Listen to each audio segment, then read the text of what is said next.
قطب جنوبی کے ہمسائے میں ٹرین کا سفر بھی حیران کن تجربہ تھا۔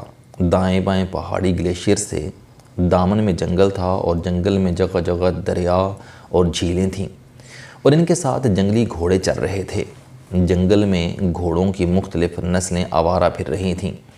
یہ اسی جنگل میں پیدا ہوتے ہیں، اسی میں بڑے ہوتے ہیں اور پھر اسی میں بوڑھے ہو کر مر جاتے ہیں۔ جنگل میں پرندوں اور گھوڑوں کے لیے الگ الگ ہسپتال بھی تھے جن میں روزانہ ڈاکٹرز آتے ہیں۔ گلیشیئرز کی وجہ سے جنگلوں کے مختلف حصے گل سڑ چکے تھے، جبکہ مختلف جگہوں پر دلدلیں بھی ہیں۔ ٹرین کے ساتھ ساتھ واکنگ ٹریکس تھے اور ان پر سیاح ٹریکنگ کر رہے تھے۔ اسرائیل سے جہاز کے جہاز اشوایا آتے ہیں اور زیادہ تر اسرائیلی سیاح نیشنل پارک میں ٹریکنگ کرتے ہیں۔ دنیا کے آخری سرے پر ٹریکنگ یقیناً دلچسپ تجربہ ہے، لیکن بعض اوقات سیاح جنگلی گھوڑوں اور جانوروں کا نشانہ بھی بن جاتے ہیں اور شدید سردی اور یخ ہوا سے بیمار بھی پڑ جاتے ہیں۔ پارک میں مختلف جگہوں پر برف تھی۔ شہر میں 2 دن قبل ٹھیک ٹھاک برف باری ہوئی تھی۔ ارجنٹائن میں گرمیاں شروع ہو چکی ہیں، مگر اشوایا میں گرمیوں میں بھی برف باری ہو جاتی ہے۔ قطب جنوبی کا موسم باقی دنیا سے 6 ماہ پیچھے ہے۔ ہماری گرمیوں میں اس علاقے میں سردیاں پڑتی ہیں اور ہماری سردیوں میں وہاں گرمیاں ہوتی ہیں، لہٰذا یہاں جون جولائی میں برفیں پڑتی ہیں اور دسمبر میں لوگ ننگے ہو کر بینچز پر لیٹے ہوتے ہیں، مگر اشوایا کی گرمیاں بھی ٹھٹری رہتی ہیں۔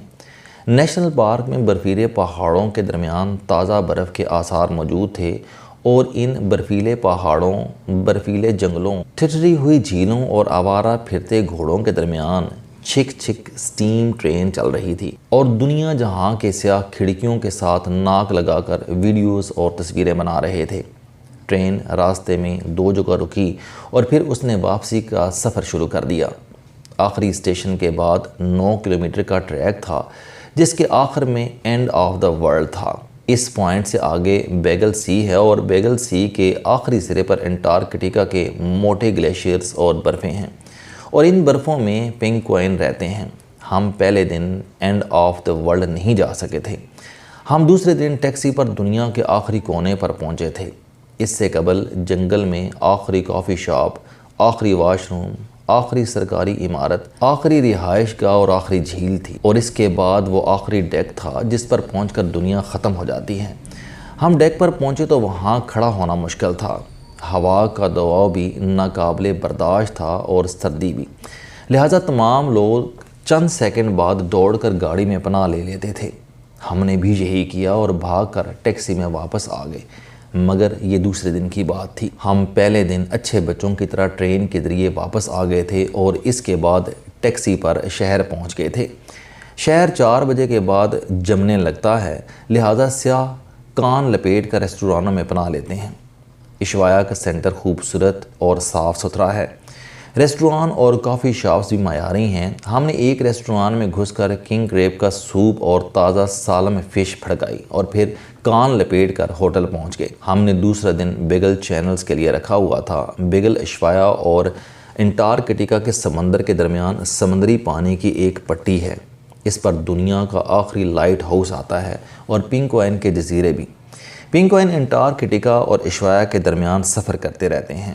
یہ بیگل چینل کے جزیروں میں آتے ہیں، انڈے سیتے ہیں، بچوں کو ساتھ لیتے ہیں اور دوبارہ انٹارکٹیکا چلے جاتے ہیں۔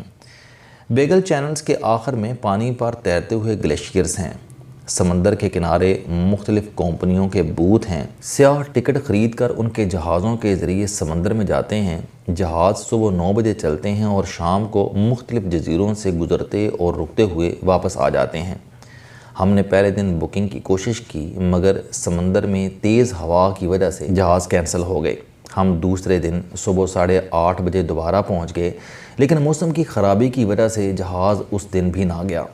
ہمارے پاس اب کرنے کے لیے کچھ نہیں تھا۔ ہم نے سارے دن کے لیے ٹیکسی بک کی اور اشوایا کے مضافات میں نکل گئے۔ قریب ترین شہر تولین 150 کلومیٹر کے فاصلے پر تھا۔ ہم اس طرف نکل گئے۔ راستہ بہت خوبصورت تھا۔ ایک طرف پہاڑ تھا، ان میں گلیشیئرز تھے اور دوسری طرف جھیلیں تھیں۔ ان میں 2 جھیلوں پر باقاعدہ سمندر کا گما ہوتا تھا۔ راستے میں لکڑی کے کارخانے بھی تھے۔ ڈرائیور نے بتایا کہ لکڑی اور مچھلی اس علاقے کے 2 بڑے روزگار ہیں۔ عشوایا میں ٹیکس فری ہونے کی وجہ سے موبائل فون اور لیپ ٹاپس کی فیکٹریاں بھی لگ رہی ہیں، جن کی وجہ سے پورے ملک میں پڑھے لکھے ہنرمند لوگ عشوایا آ رہے ہیں۔ تولین ایک سست اور گندا سا ٹاؤن تھا، اس میں کسی قسم کی کوئی سرگرمی نہیں تھی۔ ہم وہاں جا کر بہت مایوس ہوئے۔ ڈرائیور ہمیں واپسی پر جنگل میں لے گیا۔ وہاں ایک کچا راستہ تھا جس کے آخر میں ایک چھوٹی سی پورٹ تھی۔ اس پورٹ کی صرف 2 خوبیاں تھیں، وہاں سے چلی کی پورٹ اور پہاڑیاں صاف دکھائی دیتی تھیں۔ دونوں ملکوں کے درمیان 5 منٹ کا آبی راستہ تھا۔ چلی کے مچھیرے یہ راستہ عبور کر کے ارجنٹائن آ جاتے تھے اور ارجنٹائن کے فشرمین چلی چلے جاتے ہیں۔ ہمیں دونوں سائڈ پر سرگرمی دکھائی دے رہی تھی۔ پورٹ کی دوسری خوبی اس کا جنگلی راستہ تھا۔ پورے راستے میں لوگوں نے عارضی گھر بنا رکھے تھے۔ ان گھروں میں شہر کے ہنگاموں سے بیزار لوگ رہتے ہیں۔ یہ آتے ہیں، 1-2 دن جنگل میں گزارتے ہیں اور واپس لوٹ جاتے ہیں۔ یہ گھر بجلی، گیس، پانی سے محروم ہیں، لہٰذا لوگ وہاں قدرتی زندگی گزارنے آتے ہیں۔ جنگل گھنا تھا اور وہ سمندر کی طرف کھلتا تھا۔ ہم وہاں سے واپسی کے بعد نیشنل پارک گئے اور اینڈ آف دا ورلڈ دیکھا۔ ارجنٹائن کے لوگ صاف ستھرے، مہذب اور پڑھے لکھے ہیں۔ یہ چھوٹی ملازمتیں نہیں کرتے، لہٰذا ٹیکسی سے لے کر سبزی فروش تک بولیویا، پیرو اور پیراگوئے کے لوگ ہیں۔ ہمارا ٹیکسی ڈرائیور بھی بولیویا سے تعلق رکھتا تھا۔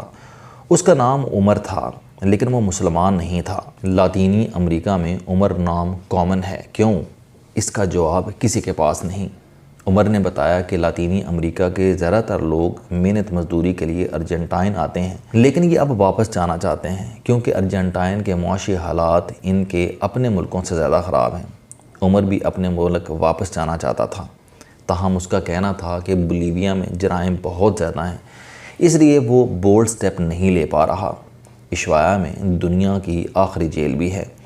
یہ جیل 1902 میں سٹارٹ ہوئی تھی اور 1947 میں بند کر دی گئی تھی۔ یہ دوبارہ 1994 میں کھولی گئی، لیکن اس بار اسے میوزیم بنا دیا گیا۔ جیل کے ایک حصے کو انٹارکٹیکا میں میوزیم کے لیے وقف کر دیا گیا ہے۔ مجھے وہاں جا کر پتہ چلا کہ 1520 عیسوی میں انٹارکٹیکا کی پہلی مہم اسی علاقے میں پہنچی تھی۔ اس وقت یہاں ریڈ انڈینز رہتے تھے۔ یہ غیر انسانی زندگی گزار رہے تھے، ننگ دھڑنگ رہتے تھے، چھوٹی کشتیوں میں مچھلیوں کا شکار کرتے تھے، غاروں میں آگ جلا کر سردیاں گزارتے تھے اور ہڈیوں اور پتھروں کے آلات اور ہتھیار بناتے تھے۔ یہ کپڑوں اور جوتوں تک کی ٹیکنالوجی سے نابلد تھے۔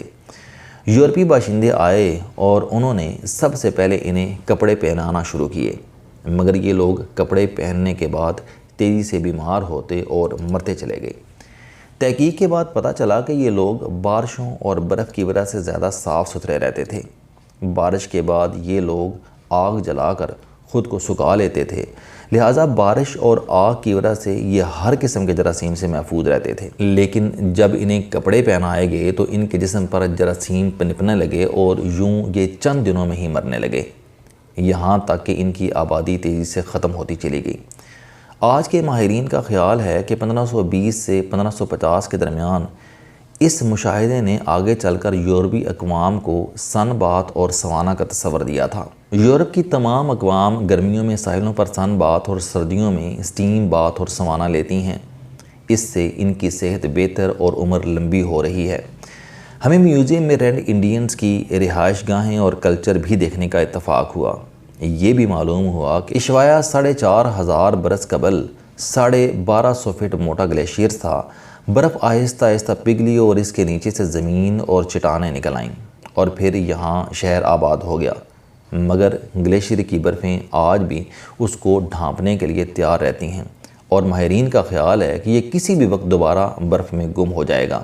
ہم نے عشوایا میں آخری شام ریسٹورانوں میں خوراک تلاش کرنے میں خرچ کی اور اگلی صبح بیگل چینل اور انٹارکٹیکا کی حسرت کے ساتھ بیونس آئرس واپس لوٹ گئے، مگر اپنا دل عشوایا کے گلیشیئرز پر ہی چھوڑ آئے۔ ہم ایک بار پھر یہاں ضرور آئیں گے اور انشاءاللہ اپنی ادھوری حسرت پوری کریں گے۔ ہم نے عشوایا کے ساتھ یہ وعدہ کر لیا۔ السلام علیکم۔ آپ اسٹوڈنٹ ہیں، کوئی جاب کرتے ہیں، کاروبار کرتے ہیں، یا پھر آپ گھریلو زندگی گزار رہے ہیں، اگر آپ اپنی زندگی کو بدلنا چاہتے ہیں تو اس چینل علم دوستی پر آپ زندگی میں کامیابی کے لیے جاوید چوہدری صاحب کے موٹیویشنل، سوشل، سیلف ڈسکوری سے ریلیٹڈ اور صحت سے متعلق بے شمار کالم سن سکتے ہیں۔ میرا دعویٰ ہے کہ یہ چینل آپ کی زندگی بدل دے گا۔ اس چینل کا مقصد اچھی باتیں معاشرے میں پھیلانا ہے اور اچھی بات کو دوسروں تک پہنچانا صدقہ جاریہ ہے۔